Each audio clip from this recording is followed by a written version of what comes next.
Voy a hacer mi segunda entrevista, que es a la neuropsicóloga Carla. Y la primera pregunta es, ¿qué la llevó a estudiar esta carrera? Lo que me llevó a estudiar esta carrera es el amor hacia las demás personas, el querer conocer más de sus historias y quererlas ayudar, el querer saber el comportamiento humano, el por qué se comportan así, cómo los puedo ayudar y tener cómo solucionar esas problemáticas para que ellos puedan vivir de una mejor manera. Okay. ¿Cuáles son las ventajas y desventajas de la carrera? Ventajas y desventajas. Ventajas, muchas, porque yo he aprendido muchísimo de mis pacientes, ¿no? Cada que doy consultas aprendo más y más y más de mis pacientes. Esas son unas ventajas. Ventajas, también te conectas con las personas, empiezas a aprender y a conocer muchísimas historias de vida y te empiezas a dar cuenta que todos tenemos una historia, que no hay que juzgarnos y empiezas como a ver la vida de diferente manera, ¿no? Desventajas, yo diría que tal vez no muchas, pero una desventaja sería que te puedes enganchar a tus pacientes y cuando te enganchas emocionalmente es difícil que puedas seguir ese proceso con esa persona, ¿no? Porque ya enganchándote emocionalmente se llama que haces contratransferencia y entonces ya no le puedes ayudar a la persona más de una manera más certera, o más asertiva, sino que ya empiezas a meter tus emociones y entonces ya esa terapia ya no funciona. ¿Qué habilidades debe tener un psicólogo? El saber escuchar activamente.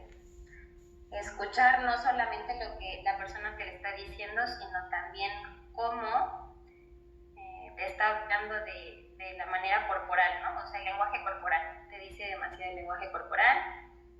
Tener escucha activa y, pues sí, no engancharte.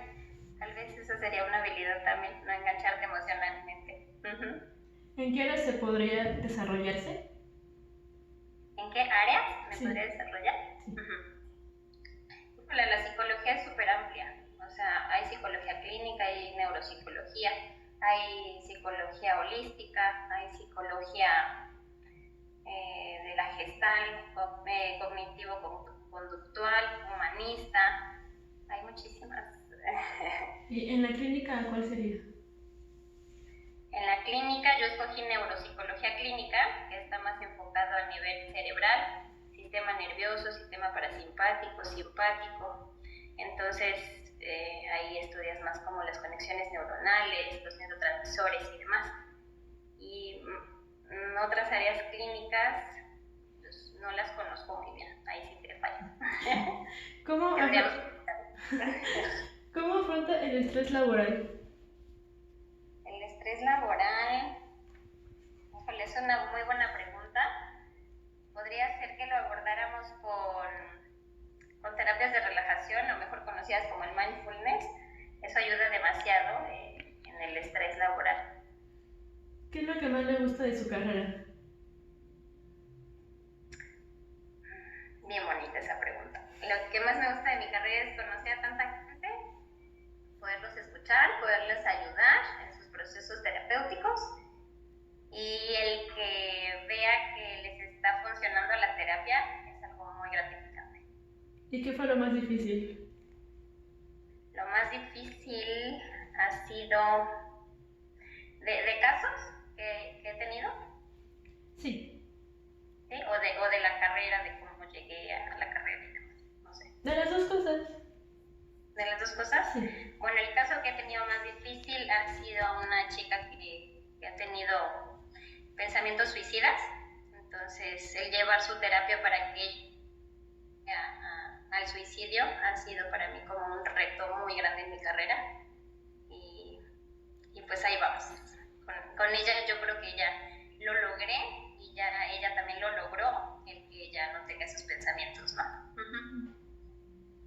¿Y de la carrera?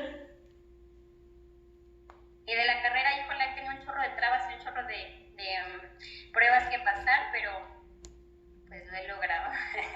Es difícil porque tienes que leer un chorro, tienes que aprender cómo a escuchar al paciente, a te enseñan muchas cosas como muy técnicas, pero ya cuando tú llegas al paciente y me empiezan a contar sus problemáticas, es cuando tú te tienes que ver como ser creativa y conectarte al paciente para que realmente le funcione la terapia. Entonces eso es lo que también me ha costado un poquillo. ¿Y cuáles fueron las materias más difíciles en la carrera?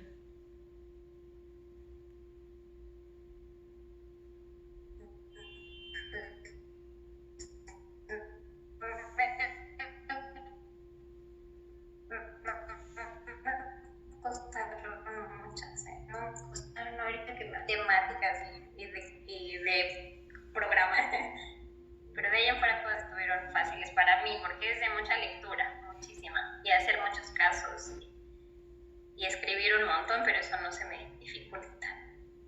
¿Cuál es la diferencia entre un psicólogo y un psicólogo clínico?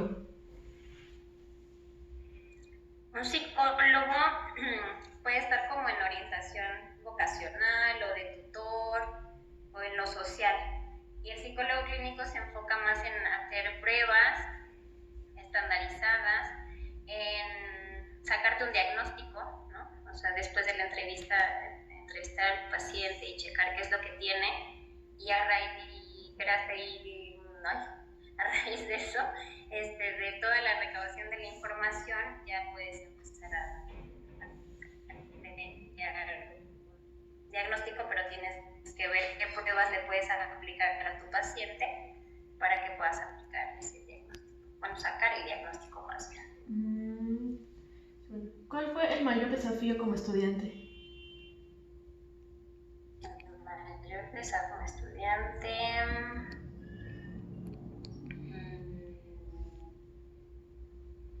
no sé. Pues hacer mis entregas en tiempo y forma. ¿Cuál es el procedimiento cuando un paciente acude a un psicólogo clínico? ¿Cuál es el procedimiento cuando un paciente acude a un psicólogo clínico? Pues en primera es que el paciente llega, tú te presentas como terapeuta y ya el paciente te empieza a platicar toda su problemática, y entonces tú empiezas, o sea, a mí no me gusta, por ejemplo, escribir cuando ellos me platican todo, yo todo lo guardo en la memoria, entonces en mi memoria. Entonces nada más como que apuntas palabras claves, te conectas al paciente, lo escuchas, lo analizas, y ya cuando él se va empiezas a recabar toda su información, la escribes, la anotas, y entonces sería plantearte tus objetivos para ver cómo le puedes dar a la persona para que puedas empezar como a saber qué es lo que tiene, a sacar un diagnóstico. ¿Cómo funciona la psicoterapia psicoanalítica y el psicoanálisis? El psicoanálisis es analizar a la persona.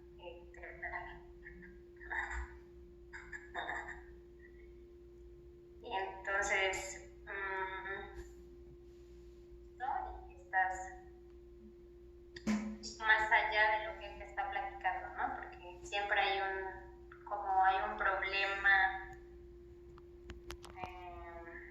como que ellos llegan con un motivo de consulta aparente, y entonces con el psicoanálisis también puedes empezar como a buscar un poquito más allá de toda su historia clínica para saber qué es lo que en verdad está afectando al paciente, porque muchas veces no solo es el motivo de consulta por el que llegan, no es el real, hay veces que hay más allá de información, pero conforme los vas conociendo te vas dando cuenta de que hay una historia más profunda, hay más. ¿Cuántas sesiones semanales se necesitaría?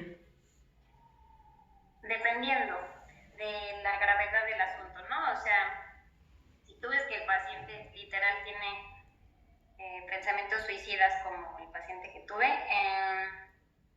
tal vez lo puedes ver 2 veces por semana al principio para que la persona pues para que no tome otras decisiones, y ya después puedes empezarla a ver 1 vez por semana, y ya cuando tú vas viendo que sus emociones y todo su comportamiento ha mejorado y él te va contando en su historia de híjole, así me ha ido muy bien en la terapia y veo cambios, entonces se la ir postergando como una vez cada 15 días y ya después una vez cada mes.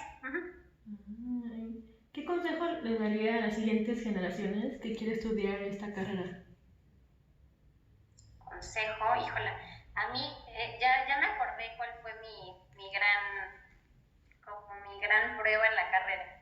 El que no me apoyara la escuela o así que me dieran herramientas para saber cómo se daba una terapia real, ¿no? Con el paciente. Realmente creo que sí tienen que pedir ayuda a un paciente que ya tenga como paciente, un psicólogo que tenga experiencia para que ustedes puedan aprender en la práctica. Entonces lo que realmente siente te cambia todo. Entonces el paciente con su historia te cuenta otras cosas y esas cosas tú no las estudias, ¿no? Entonces tú no sabes qué prueba aplicar o cómo decirle al paciente o cómo ayudarlo. Entonces sí necesitarían como buscar a un psicólogo que pudieran ustedes como entrar a la terapia y los con las herramientas para cuando se enfrenten al paciente. ¿Y cómo se ve en 5 años? Ay, con un chorro de cosas. En 5 años sí me veo con una fundación, me veo apoyando muchísimo más gente y me veo tal vez dando conferencias. Ay, qué bonito. Ahí vamos trabajando en ello. Eso sería todo. Muchas gracias.